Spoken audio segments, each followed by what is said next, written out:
আমরা ভবিষ্যতে আমাদের ডিজিটাল পণ্য ও সেবাগুলোতে কি পাব এবং আমাদের পণ্যের জন্য আমরা যে মূল্য নির্ধারণ করব সে সম্পর্কে কথা বলছি।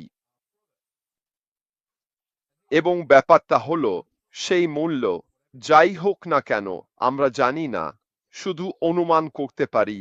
গ্রাহক যে মূল্য পাবেন তার ওপর এর কোনো প্রভাব নেই। আপনি যদি এভাবে ভাবেন, আপনি টাকা খরচ করছেন কিন্তু আপনি মূল্য পাচ্ছেন, তাহলে আপনি যে মূল্য পাচ্ছেন তার তুলনায় খরচটা তেমন কোনো গুরুত্ব রাখে না। কিন্তু ব্যাপারটা উল্টোটাও হতে পারে। আপনি অনেক টাকা খরচ করতে পারেন এমন কিছুর জন্য যার আসলে তেমন কোনো মূল্যই ছিল না, যেটা আসলে মূল্যবানই ছিল না। আপনি তো এটা সব সময় শোনেন, তাই না? এটা এটা আমার অনেক টাকা লেগেছে, কিন্তু সত্যি বলতে এটা মোটেও মূল্যবান ছিল না। মানুষ ছুটির দিন নিয়ে বলে, মানুষ তাদের কেনা গাড়ি নিয়ে বলে, মানুষ তাদের খাওয়া খাবার নিয়ে বলে, তারা যে জায়গায় ঘুরতে গেছে সেটা নিয়ে বলে, তারা বলে এটা টাকার মূল্য ছিল না। কিন্তু তারা এটাও বলে, আমি যা খরচ করেছি তার জন্য দারুণ মূল্য পেয়েছি। আর 10-9 বারই দেখা যায় তারা সাধারণত অনেক বেশি টাকা খরচ করেছে, কম টাকা নয়।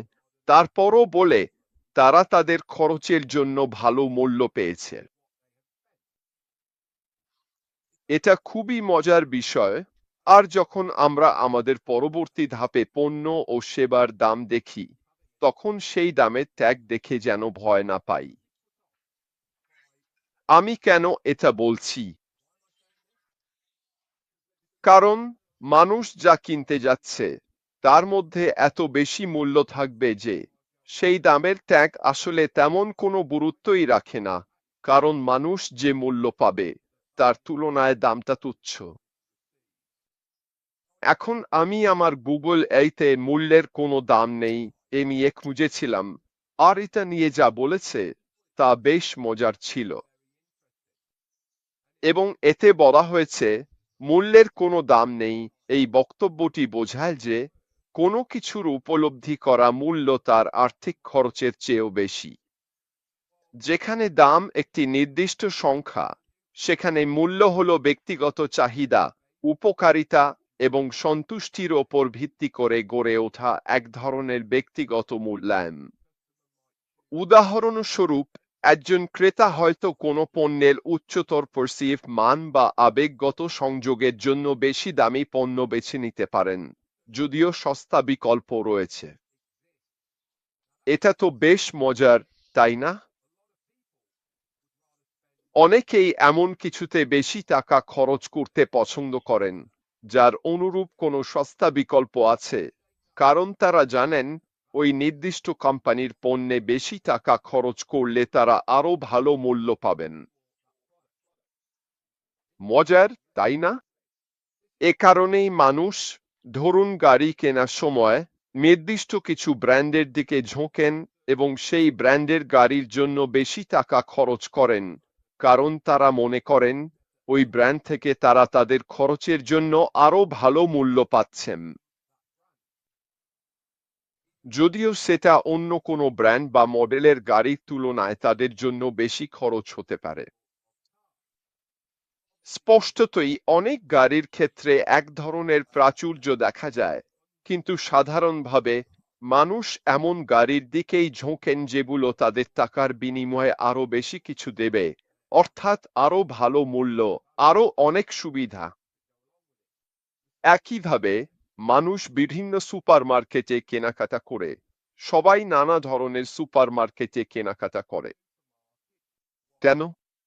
কারণ তাদের ব্যক্তিগত অভিজ্ঞতা অনুযায়ী তারা মনে করে এই দোকানগুলোতে কেনাকাটা করে তারা তাদের টাকার সঠিক মূল্য পাচ্ছে। উদাহরণস্বরূপ, এখানে যুক্তরাজ্যে কিছু মানুষ খুব পছন্দ করে মার্কস অ্যান্ড স্পেন্সার্সে কেনাকাটা করতে। এটা উচ্চমানের, কিন্তু আপনি যা কিনছেন তার গুণমান অসাধারণ ভালো, তাই আপনি আসলে আপনার টাকার আরো বেশি মূল্য পাচ্ছেন কারণ আপনি আরো ভালো গুণমান পাচ্ছেন। আমি এখন আপনাদের সামনে যেসব বিষয় তুলে ধরছি সেগুলো সবই আমাদের দৃষ্টিতে দামের ত্যাগকে কিভাবে দেখি তার অবিচ্ছেদ্য অংশ। এবং এ কারণেই আমি মনে করি মানুষ এবং আমাদের যা আছে তার মূল্য বোঝার ক্ষমতা সামনে এগিয়ে যেতে অনেক বেশি সাহায্য করবে। তারা যে মূল্য পায় তার তুলনায় দামটা আসলে তেমন গুরুত্বপূর্ণ নয়। এটাই দামের ত্যাগের সবচেয়ে গুরুত্বপূর্ণ সমীকরণ। তাহলে আপনি এটা কিভাবে করবেন? খুব সহজভাবে বললে, আপনি বাজারে এমন কিছু নিয়ে আসেন যা অন্য সবকিছুর চেয়ে অনেক এগিয়ে এবং যার দাম বেশিরভাগ মানুষের কাছে গ্রহণযোগ্য। আপনি যদি এটা করতে পারেন, তাহলে মানুষ আপনার কাছেই আসবে আপনার পণ্য কিনতে, কারণ আপনি তাদের যে মূল্য দিচ্ছেন তার জন্য। দামের ত্যাগ অন্যদের মতোই হতে পারে। দামের ত্যাগ আসলে অন্যদের চেয়েও বেশি হতে পারে। কিন্তু যদি আপনি সেই পণ্যে আরো কিছু যোগ করেন, আরো ফিচার, প্রযুক্তি, ব্যবহার, ব্যবহারকারীর অভিজ্ঞতা, এসব কিছু, তাহলে সেই পণ্য ও সেবা বিক্রি করা মোটেও কঠিন হবে না। এছাড়াও গুগল বলেছে কিভাবে মূল্য ধারণাটিকে বিশ্লেষণ করতে হয়, যার কোনো নির্দিষ্ট দাম নেই। এতে বলা হয়েছে, দাম অর্থাৎ একজন ক্রেতা কোনো পণ্য বা সেবার জন্য যে অর্থ পরিশোধ করেন তা আসলে সেই ব্যক্তিকে কিনতে উৎসাহিত করে বা নিরুৎসাহিত করে না। মূল্য এবং সেই উপলব্ধি করা উপকারিতা, অর্থাৎ ক্রেতা যে সন্তুষ্টি ও গুরুত্ব পায় পণ্য ও সেবা থেকে, সেটাই দাম ত্যাগের চেয়ে বেশি গুরুত্বপূর্ণ। তাই মূল্যভিত্তিক বিক্রয় হলো এমন একটি বিক্রয় কৌশল যেখানে পণ্য বা সেবার সুবিধা ও উপকারিতাকে দাম ট্যাগের চেয়ে বেশি গুরুত্ব দিয়ে তুলে ধরা হয়। শুধু খরচের ওপর জোর না দিয়ে আমাদের সবার উচিত সেই পণ্যটি গ্রাহককে কি মূল্য দেবে সেটার ওপর গুরুত্ব দেওয়া। এটা শেখার জন্য একটা বিশাল বিশাল শিক্ষা। তাই যখন আমরা শুরু করব, ঠিক আছে, আমি একটাই জিনিস উল্লেখ করব না, প্রচার করব না, আমার মার্কেটিং বা অন্য কিছুর অংশ করব না, তা হলো পণ্যের দাম। দামের বিষয়টা যা হওয়ার তাই হবে। মানুষ এই কারণে পণ্যটি কিনবে না। তুমি যদি মনে করো আমরা এই নিয়ে কথা বলেছিলাম, আমি এখানে জন বরিয়ালিসকে দেখছি। জন, তুমি কি একটু সময় পেলে আমার জন্য একটা কাজ করতে পারবে? তুমি কি মেসেঞ্জারে তোমার ইমেইল ঠিকানাটা আমাকে দিতে পারবে? ঠিক আছে, ধন্যবাদ। তুমি যদি মনে করো কিছুদিন আগে যখন ফাউন্ডিং পজিশনটা এখনো খোলা ছিল অনতাসিভে, আর আমাদের সিইও বলছিলেন যে তিনি একটাই জিনিস নিয়ে আফসোস করেন, তিনি ইচ্ছা করতেন যেন $97 এ দামটা নির্ধারণ না করতেন, কারণ তিনি সবসময় মনে করতেন আমরা যে মূল্য পাচ্ছি তার তুলনায় এটা অনেক সস্তা। এবং দামের ক্ষেত্রে এমন অনেক কিছুই জড়িত থাকে। অনেক সময় তুমি যে মূল্য দিচ্ছ তার তুলনায় দামটা এতটাই কম হতে পারে যে মানুষ আসলে তোমার কথা বিশ্বাসই করে না, কারণ এই দুইটা একসাথে মেলে না। এই কারণেই আমাদের সবসময় চেষ্টা করা উচিত আমরা যা অর্জন করতে চাই তার মূল্যের দিকেই বেশি গুরুত্ব দিতে, কত দাম বা কত খরচ হচ্ছে সেটা নিয়ে নয়। তাহলে কিছু উদাহরণ দিচ্ছি। লাক্সারি পণ্য, উচ্চ মূল্যের লাক্সারি পণ্যগুলো, এগুলো ক্রেতাদের কাছে তাদের মূল্য ধরে রাখে, কারণ এতে থাকে মর্যাদা, নিখুঁত কারিগরি কিংবা আবেগের সংযোগ, ইভেন যদি একই ধরনের পণ্য কম দামে পাওয়া যায়। মানুষ বরং সেই উচ্চ মূল্যের পণ্যটাই কিনতে চায় যাতে সঠিক কারিগরি, নাম এবং মর্যাদা আছে অন্যগুলোর চেয়ে। কেন?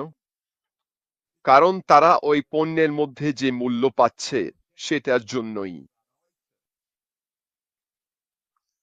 ভিন্নধর্মী অভিজ্ঞতা, যেমন ভ্রমণ বা কোনো কনসার্টে অংশগ্রহণ, এগুলো স্মৃতি ও ব্যক্তিগত বিকাশের জন্য মূল্যবান হতে পারে, ইভেন যদি আর্থিক খরচ অনেক বেশি হয়। ঠিক এটাই আমার সঙ্গে ঘটেছিল। গ্লাস্টনবেরিতে যেতে আমি অনেক টাকা খরচ করেছিলাম, কিন্তু যেটা পেয়েছি তার মূল্য আমার দেওয়া দামের চেয়ে অনেক বেশি ছিল। এবং আমি ফিরে এসে ভাবলাম, আসলে টিকিটের জন্য 400 পাউন্ড খরচ করাটা দারুণ মূল্যবান ছিল। বিনিয়োগ ও মূল্য নির্ধারণের সমীকরণের একটি অংশ। বিনিয়োগকারীরা কোনো কোম্পানিকে একটি সম্পদ হিসেবে দীর্ঘমেয়াদী মূল্যবান বলে মনে করতে পারেন, এমনকি বর্তমান মূল্য বেশি হলেও ভবিষ্যতে তার বৃদ্ধি ও লাভের সম্ভাবনার ভিত্তিতে। নিশ্চিতভাবেই এই ধরনের সুযোগ কাজে লাগাতে হলে আপনাকে সে বিষয়ে ভালোভাবে দক্ষ হতে হবে। পরিবেশগত সম্পদের মূল্য, যেমন পরিষ্কার বাতাস ও পানি, প্রায় আর্থিক দিক থেকে নির্ধারণ করা কঠিন, কিন্তু এটি এমন এক সংরক্ষণ যা আমাদের সবার জন্য অত্যন্ত গুরুত্বপূর্ণ। এখন যদি আমরা মানুষকে পানি ও পরিষ্কার বাতাসের মূল্যের ব্যাপারে শিক্ষিত করতে পারি, তাহলে আবারও এটি এমন জিনিসের মূল্য নির্ধারণে সহায়তা করে যেগুলোর আর্থিক ভিত্তি নেই। তাই মূল্য খুবই ব্যক্তিনির্ভর এবং এটি ব্যক্তিভেদে পরিবর্তিত হয়। অবশ্যই আমি যা ভালো মূল্য মনে করি, অন্য কেউ তা নাও মনে করতে পারে। এবং এটাই মূল্যের সৌন্দর্য, কারণ এখানে একটাই সমাধান সবার জন্য প্রযোজ্য নয়। মূল্য শুধু মূল্যের একটি দিক, এবং গুণমান, নির্ভরযোগ্যতা, আবেগগত সংযোগ ও ব্যক্তিগত চাহিদার মতো অন্যান্য বিষয়গুলো মূল্যের সংজ্ঞায় গুরুত্বপূর্ণ ভূমিকা রাখে। এবং ব্যবসাগুলো তাদের গ্রাহকদের চাহিদা বোঝার মাধ্যমে তাদের মূল্য প্রস্তাবনা বাড়াতে পারে এবং একই সঙ্গে দেখাতে পারে কিভাবে তাদের পণ্য বা সেবা গ্রাহকের সেই চাহিদা পূরণ করে। নিশ্চিতভাবেই আমি মনে করি আমাদের ব্যবসা এই দিকটিতেই মনোযোগ দেবে। কোম্পানির মাধ্যমে পণ্যের বা সেবার যে মূল্য আছে সেটি সবাইকে জানানো। এটাই হবে আমার মূল লক্ষ্য। এটাই হবে সেই বিষয় যেটা আমি অবশ্যই কাজে লাগাবো সামনে এগিয়ে যেতে, যখন আমি আমার ব্যবসার প্রচার করব সাধারণ মানুষের কাছে পণ্যের মূল্য এবং এটি একজন গ্রাহকের জন্য কি করতে পারে এবং এটি কি কি সুবিধা নিয়ে আসছে। যাই হোক বন্ধুরা, আজকের জন্য এটাই ছিল আমার পক্ষ থেকে।